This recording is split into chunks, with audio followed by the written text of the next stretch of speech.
ரொம்ப சாதுரியமான பேச்சு இருக்கும். அதனால ஏதாவது ஒரு பிரச்சனை அப்படின்னா ஈஸியா அதுல இருந்து எப்படி வெளியே வரணும் அப்படிங்கறது இவங்களுக்கு தெரியும். நான்லாம் எத்தனை தடவை ஏதாவது வாயை கொடுத்து மாட்டியிருக்கேன் தெரியுமா அப்படின்ற மாதிரி யோசிக்காதீங்க.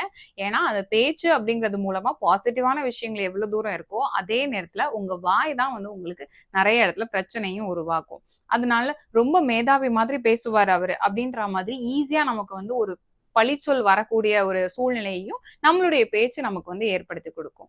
இவங்களுக்கு ஒருவேளை இவங்க வந்து கொஞ்சம் பெரியவங்களா இருக்கிறாங்க அப்படின்னா, இவங்களுக்கு ஒரு பொண்ணு இருக்குன்னா பொண்ணு மேல வந்து ரொம்ப அதிகமான ஒரு அன்பு அப்படிங்கிறது இவங்களுக்கு இருக்கும்.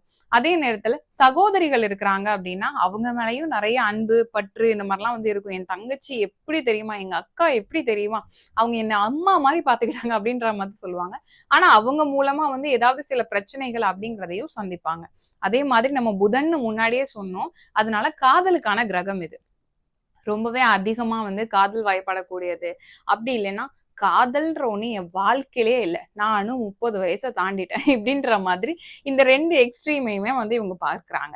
அதே போல கல்யாணத்துக்கு அப்புறமாவுமே வந்து யார்கிட்டயாவது வந்து பேசுறாங்க அப்படிங்கும்போது ஈஸியா அது எப்படி நீங்க வந்து இன்னொரு பொண்ணுகிட்ட பேசலாம் அப்படின்னு ஒய்ஃப் கிட்ட மாட்டிக்கிட்டு சில பேர் முழிப்பாங்க பாத்தீங்களா?